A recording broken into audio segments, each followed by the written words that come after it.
পীরের এমন মাজার কোথায় আছে বলো ভাই, যে মাজারে শিরিক বেদাত কিছু নাই রে ভাই।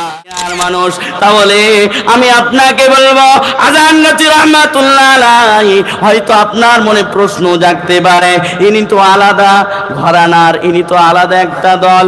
না ভাইজান, না না না, আজান গাজী রহমাতুল্লাহ আলাইহি তিনি কোন দল বাড়ানোর জন্য, নিজের দলটাকে মানুষের কাছে তোলার জন্য আসেন নাই। তিনি মদিনাওয়ালার রেখে যাওয়া রিসালাতের কাজটা তিনি একটু আগিয়ে দিয়ে গেলেন। জোরে বলো, আরো জোরে বলো। তিনি যা বলেছেন মদিনাওয়ালা নবী, কামলিওয়ালা নবীর সাথে মিল আছে। আমি আপনাকে বলে দিলাম, আপনি দুনিয়ার ভিতরে অনেক কিছু করেন, যে কোনো জিনিস করতে যান, ইলেকট্রিক জিনিস বলেন, যাই বলেন, দুনিয়ার মাঝে আপনি যাই কিনতে যান সেটা আগে যাচাই করে নেন, খোঁজ নিয়ে নেন, যেটা ভালো না মন্দ, ঠিক কি না বলেন? বলেন এটা ভালো না মন্দ, এটা আপনি যাচাই করেন, এটা মানুষের কাছে 10 বার শুনে তারপরে ডিসিশন আনেন যে আমার এটা নেওয়া লাগবে। আমি আপনাকে ডাইরেক্ট বলবো না যে আপনি আজান গাজী রহমাতুল্লাহ আলাইহিকে মেনে নেন, আমি আপনাকে ডাইরেক্ট বলবো না। আল্লাহ আপনার বিবেক দিয়েছে, বুদ্ধি দিয়েছে, আপনি চিন্তা ফিকির করেন ইনি কি আল্লাহর ওলি কিনা। জোরে বলুন। ও দুনিয়ার মানুষ, আমি আপনাকে বলবো, এটা দেখা গিয়েছে, এটা প্রমাণও আছে। যারা আল্লাহর বন্ধুর ব্যাপারে জানতে চেয়েছে, যারা আল্লাহর বন্ধুর ব্যাপারে খোঁজার চেষ্টা করেছে, খুঁজতে গিয়ে তারা আল্লাহর বন্ধুর প্রেমে পড়ে গেছে।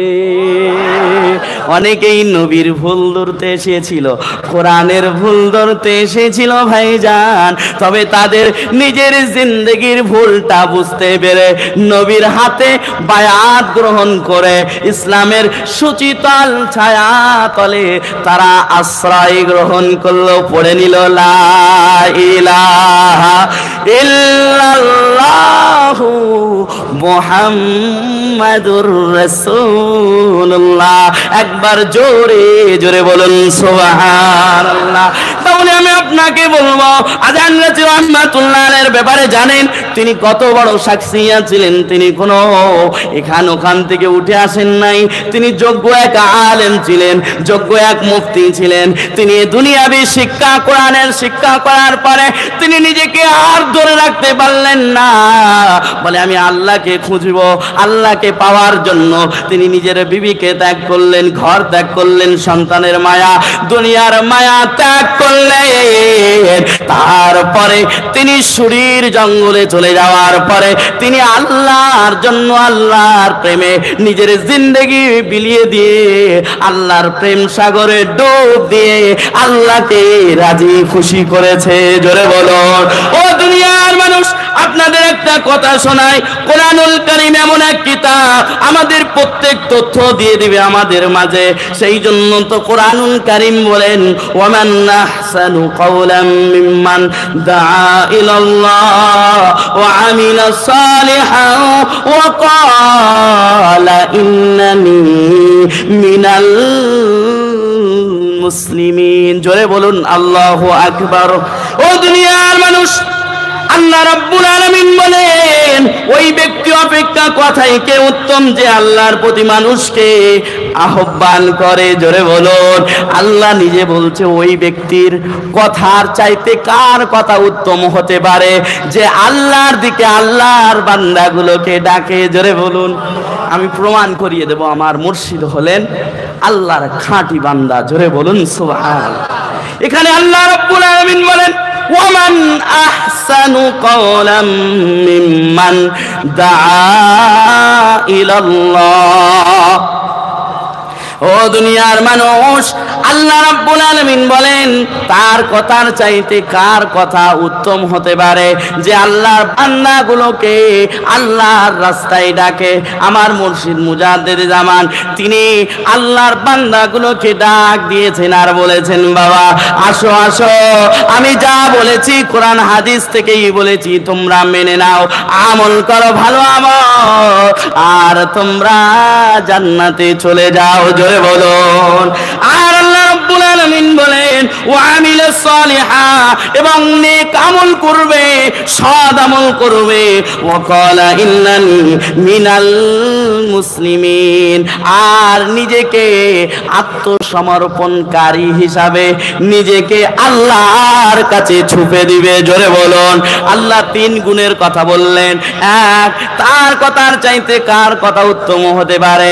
সে নিজে আল্লাহর বান্দাগুলোকে আল্লাহর রাস্তায় থাকবে, নিজে আমল করবে এবং নিজেকে আত্মসমর্পণকারী হিসাবে আল্লাহর কদমে ছুপে দিবে। জোরে বলুন। মুজাদ্দিদ জামান কেমন আত্মসমর্পণকারী দেখেন, তিনি নিজের বিবির মায়া ছাড়লেন, সব কিছু ত্যাগ করলেন, ত্যাগ করার পরে নিজেকে আল্লাহর কদমে ছুপে দিলেন, আল্লাহর কুদরতি কদমে ছুপে দিলেন। ছুপে দেওয়ার পরে তিনি আল্লাহকে পাওয়ার জন্য 14টি বছর সাধনা করলেন। তারপরে গিয়ে আল্লাহর প্রেম ভালোবাসা পেলেন। জোরে বলুন। আমি সেখান থেকে যে কথাটা বললাম, মাওলানা সাহেব চলে এসেছে, আমি 2-1 মিনিটের ভিতরে কথা শেষ করছি। ও দুনিয়ার মানুষ, এই মুজাদ্দিদ জামান আল্লাহর ওলি আল্লামা আযান গাছি রাহমাতুল্লাহ আলাইহি তিনি বলেছেন, বাবা তোমরা নামাজ আদায় করো বিনা কাজায়। জোরে বলুন। আল্লাহ কোরআনে বলেছে, ইন্নাস সালাতা কানাত আলাল মুমিনিনা কিতাবাম মাওকুতা। জোরে বলুন। আল্লাহ বলেন, ও বান্দা, ও বান্দি শুনে রেখে দাও, আমি আল্লাহ নামাজ ফরজ করেছি সময় মতো। ফজরের সময় ফজর, জোহরের সময় জোহর, আসরের সময় আসর, মাগরিবের সময় মাগরিব, ঈশার সময় ঈশা। ও বান্দা শুনে রেখে দাও, নামাজ যদি তুমি আদায় করতে পারো, আমি আল্লাহর কুদরতি কদমে তোমার সেজদা পড়বে। জোরে বলুন। ও দুনিয়ার মানুষ, মুজাদ্দিদ জামান দ্বিতীয় কথা বললেন, সেই দ্বিতীয় কথাটা হলো জিকির। জোরে বলুন।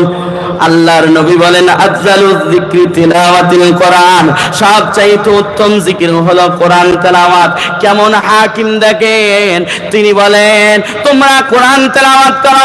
আল্লাহর বান্দাগুলোকে আল্লাহর রাস্তায় পথিক কেমন ভাবে করেছেন, সঠিক রাস্তার পথিক কিভাবে তিনি খুঁজে বার করলেন কোরআন থেকে ছোট্ট কয়েকটা কথার মাধ্যমে। জোরে বলুন না সুবহানাল্লাহ। ও দুনিয়ার মানুষ, সেই জন্য তো কবি বলেন, ফেলুল হাকিম লা ইয়াখলু আনিল হিকমা, যারা হাকিম হয় তাদের কোনো কাজ হিকমত খালি যায় না। আল্লাহর নবী এক হাদিস বলেছেন, ও আমার উম্মাত উম্মতি, আমার সাহাবায়ে কেরাম তোমরা শোনো, তোমরা যদি তোমাদের 2 চাওয়ালের মাঝখানে জিহবা আছে, 2 রানের মাঝখানে লজ্জায় স্থান আছে, এই জিনিসটাকে, এই দুটো জিনিস যদি তোমরা জিম্মা নিয়ে নিতে পারো, গুনাহ থেকে যদি মুক্ত রাখতে পারো, আমি নবী বলে গেলাম তোমাদের জান্নাতের জিম্মা আমি নবী নিয়ে নিলাম। জোরে বলুন। মুজাদ্দিদ জামান কেমন হিকমত ওয়ালা দেখেন, নবীর কথাটা স্মরণ করলেন, এই জবানটাকে গুনাহ থেকে মুক্ত রাখার জন্য। এই জবান শুধু থাকলে হবে না, এই জবানকে কোনো কাজে ব্যস্ত রাখতে হবে। সেই জন্য মুজাদ্দিদ জামান বলে, বাবা তোমরা নামাজ পড়বে, সাথে সাথে 2-4 মিনিটের এই ওজিফাটা তোমাদের জবানে লাগিয়ে নেবে। তোমরা যদি এই ওজিফাটা যদি আদায় করতে পারো, তোমরা আল্লাহর প্রিয় বান্দা হয়ে যাবে। এটা আমার কথা নাই, আল্লাহ বলেন, কদ আফলাহা মান তাযাক্কা, আল্লাহ বলেন তারাই সফল কাম, মান তাযাক্কা, যারা নিজের অন্তর পরিষ্কার করতে পারল। ও দুনিয়ার মানুষ, আমি আপনার কদমে লুটিয়ে পড়ে বলবো, আপনি এখানে আসুন, আমি আপনাকে বলবো, মুজাদ্দিদ জামান যে কথাগুলো বলেছেন মেনে নেন, কারণ এই কথাগুলো মদিনাওয়ালার কথার সাথে মিল। এই কথার দাম কেউ দিতে পারবে না। এর দাম হলো শুধু আল্লাহর দয়ার জান্নাত। আপনি যদি আমল করেন, সোজা জান্নাতে চলে যাবেন। আল্লাহ বলেন, কদ আফলাহা, তারাই সফল হয়ে গেছে, মান তাযাক্কা, যারা নিজের অন্তর পরিষ্কার করতে পেরেছে। আল্লাহ বলেন, বান্দারে কিভাবে তোমার অন্তর পরিষ্কার করবে শুনে রেখে দাও। আল্লাহ নিজে বলেন, ওয়া যাকারা ইসমা রাব্বিহি ফাসাল্লা, আল্লাহ নিজে বলেন অধিক জিকির করো এবং নামাজ আদায় করো, সালাত আদায় করো। জোরে জোরে বলুন। আমার মুর্শিদ বলেন বাবা বিনা কাজাই নামাজ পড়ো আর নুরানি কোরআনি ওজিফা পড়ো। জোরে বলো, আপনি যদি এই দুটি জিনিস করতে পারেন আল্লাহ রাজি হয়ে যাবে, খুশি হয়ে যাবে। মুজাদ্দিদ জামান বলে বাবা শুধু আল্লাহকে খুশি করলে হবে না, এই খুশিটাকে ধরে রাখতে হবে। আমি আল্লাহর বান্দা হিসেবে তোমাদের কাছে বলে গেলাম তোমরা দুই জিনিস আরো বাড়তি ভাবে করবে। যদি করতে পারো তোমরা আল্লাহর রাজিটাকে ধরে রাখতে পারবে। সেই দুটি জিনিস হলো তোমরা হালাল খাবে, জান চলে যাবে, হারামের কোনো জিনিস মুখে লাগাবে না। জোরে জোরে বলুন সুবহানাল্লাহ। তৃতীয় চতুর্থ নাম্বার হলো আল্লাহর ভয় অন্তরে রেখে চলবে। জোরে বলুন। বলা হয় হাক্কানি আঞ্জুমান হলো ওলি বানানোর কারখানা। এটা বলা হয় কি হয় না? হয় কি হয় না? জেনে রেখে দেন এটা কেন বলা হয়। আল্লাহ বলেছেন আমার ওলির ডেফিনিশন, আমার বন্ধুর ডেফিনিশন ব্যাখ্যা হলো আল্লাযীনা আমানু ওয়া কানু ইয়াত্তাকুন। তারা এক নম্বরের ঈমানদার হবে আর তারা আমি আল্লাহ ভীরু হবে, তারা মুত্তাকি হবে। জোরে বলুন।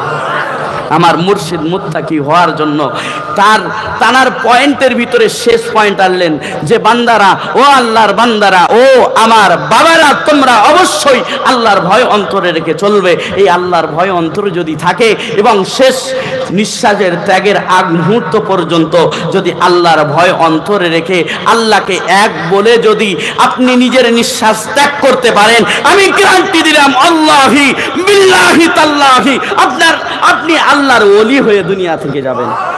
আরো জোরে বলুন সুবহানাল্লাহ। শুধু তাই নয়, এই চার জিনিস মানবেন আপনি। প্রথম দুটো মানবেন, আল্লাহ খুশি হবেন। দ্বিতীয় দুটো মানবেন, এই দুটো মানলে আপনি আল্লাহ যে আপনার প্রতি রাজি এটা আপনি ধরে রাখতে পারবেন। আর আল্লাহ যদি কোনো বান্দার উপরে রাজি থাকে, ওই বান্দাকে আল্লাহ ডাক দিয়ে বলে মৌতের সময় আগে ফেরেশতা পাঠিয়ে দেয়, গিয়ে বলে ইয়া আইয়াতুহান নাফসুল মুতমাইন্না উখরুজি ইলা রাউহিন ওয়া রাইহান ওয়া রাব্বি গায়রি গজবান। ফেরেশতারা এসে বলে উখরুজি, বান্দা বার হও, ইলা রাউহিন ওয়া রাইহান, বাগবাগিচা জান্নাতের দিকে, ইলা রাউহিন ওয়া রাইহান ওয়া রাব্বি গায়রি গজবান, আর ওই রবের দিকে যে রব আজকের পরে তোমার উপরে আর অসন্তুষ্ট হবে না। জোরে বলুন। ফেরেশতারা বলল উখরুজি, তোমরা বার হও। আর আল্লাহ বলছে ইয়া আইয়াতুহান নাফসুল মুতমাইন্না ইরজিই ইলা রাব্বিকি রাদিয়াতাম মারদিয়া।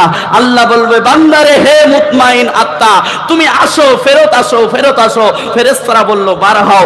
আল্লাহ কেন বললেন ফেরত আসো? অর্থাৎ আল্লাহ বোঝাতে চাই বান্দা তুমি যেখানে আছো, তুমি দুনিয়ায় আছো, ওটা তোমার আসল ঠিকানা নয়, তোমার আসল ঠিকানা জান্নাতের দিকে ফেরত আসো।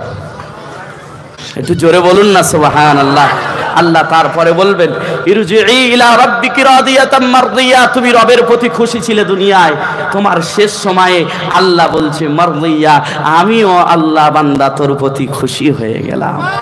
মুজাদ্দিদে জামান আল্লাহর ওলি আল্লামা আযান গাছী রাহমাতুল্লাহ আলাইহির কথা মানবেন, কারণ এই মানাটা হলো, এই কথাটা হলো তার মন গড়া কোনো কথা নয়, মদিনাওয়ালা এবং আল্লাহর কথা আপনি মানবেন, আল্লাহকে রাজি করতে পারবেন এবং রাজিটা ধরে রাখতে পারবেন।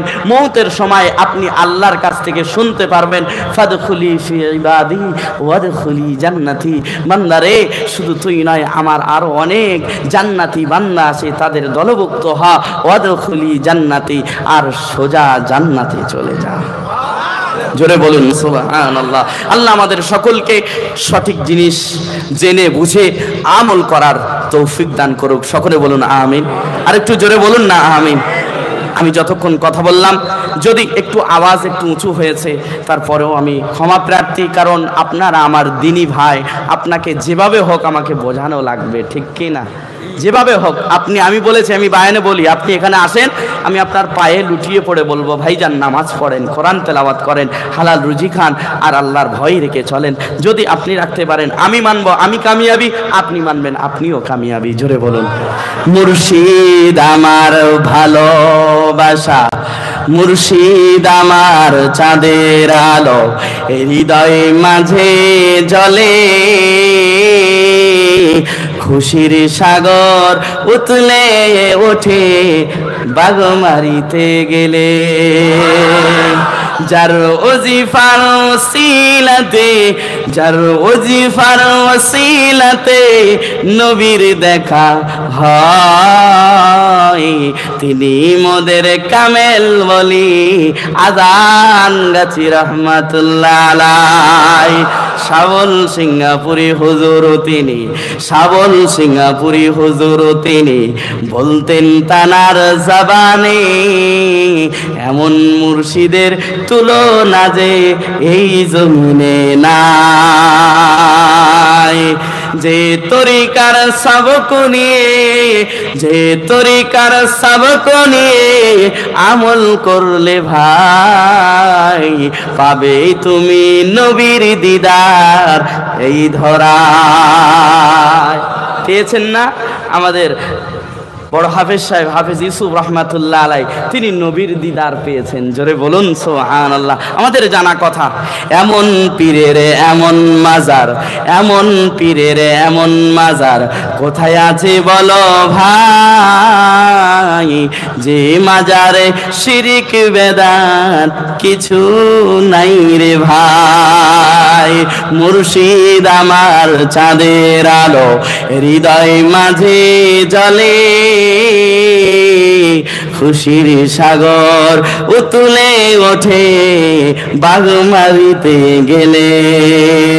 যার ওজিফার ওসিলাতে, যার ওজিফার ওসিলাতে নবীর দেখা হয়, তিনি মোদের কামেল মুর্শিদ হৃদয় জুড়ে রায়। জোরে বলুন আল্লাহ আমাদের সকলকে কবুল করুক বান্দা হিসাবে। সকলে জোরে সরে বলুন আল্লাহুম্মা আমিন। মায়ের ভিতরে ভুল ভ্রান্তি মাফ করবেন, ছোট ভাই হিসাবে, সন্তান হিসাবে, নাতি হিসাবে ক্ষমা করবেন। যদি কোনো কটু কথা বলে থাকি, আল্লাহ রাব্বুল আলামিন আমাকে এবং আপনাকে সুস্থ রাখুক। আপনি কোরআনের রঙে নিজের জিন্দেগি রঙিন করবেন, পরিবারকেও রঙিন করার আল্লাহ রাব্বুল আলামিন আমাদের সকলের তৌফিক দিক। ওয়া আখির দাওয়ানা আলহামদুলিল্লাহি রাব্বিল আলামিন। হাক্কানি দরুদ শরীফ।